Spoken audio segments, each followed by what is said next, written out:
Pretrial Justice Institute was founded in 1977. It was established as a clearinghouse for information on pretrial justice issues. Somebody was smart enough to create an institution that would be our holy place. When we first opened, we had sort of three areas that we were working on, the focus. One was technical assistance, one was research, and the other was conference planning. So I came to the Pretrial Services Resource Center, which of course is now the Pretrial Justice Institute, in 1987. Things have changed dramatically since then. Basically, the way that we were functioning at that time was kind of reacting to the things that were out there. We were going through a period, 2005, 2006, we were going through another one of our rough periods as far as funding. A lot of the funding that was in place earlier had dried up. And that was at the time where Tim Murray took over as director.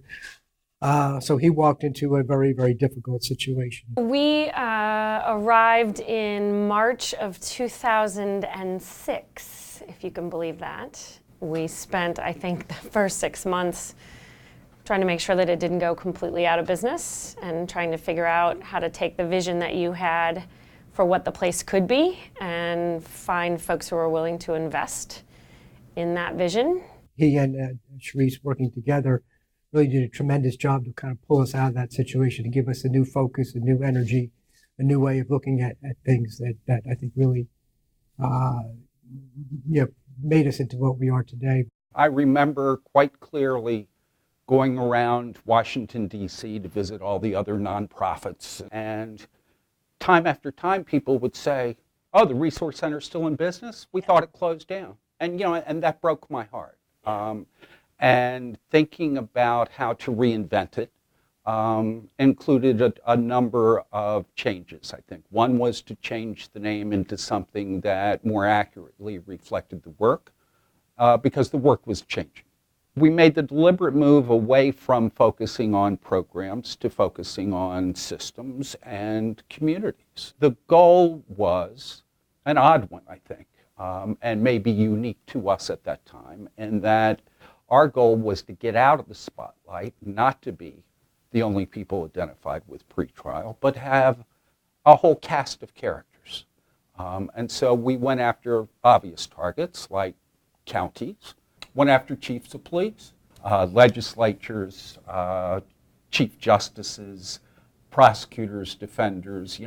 They became our targets, but then that raised an issue. How do you pay for that stuff? So we went to philanthropies for the first time, I think, in the history of that organization. Everybody in town told us, don't go to the Jet Foundation. The Jet Foundation isn't going to help you guys. And we went to the Jet Foundation and we snagged them. Getting the Jet Foundation money was needed. The light bill was due. Yeah. They said, give me the biggest vision you got and a 3-year plan. And you and I were just cooking like crazy, going, finally, we've hit pay dirt. And then all of a sudden, the bottom falls out of that.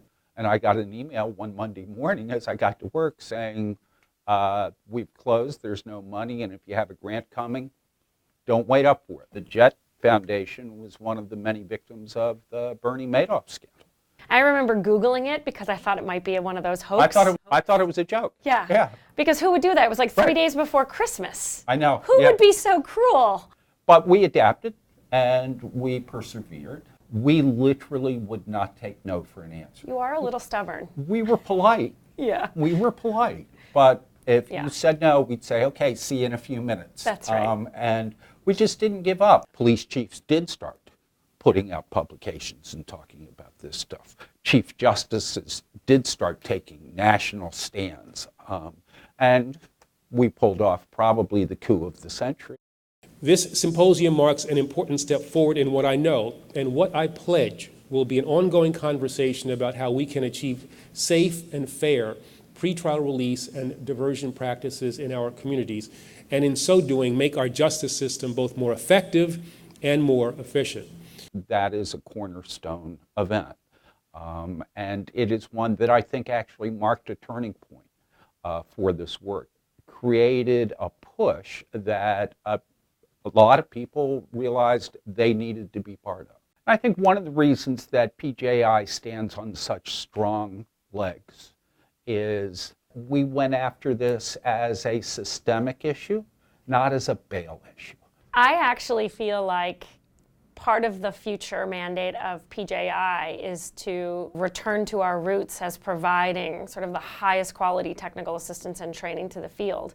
10 years ago, even if a pretrial program wanted to improve, it wasn't possible because they worked in a context where reform wasn't seen as an improvement in regards to public safety or fiscal efficiency.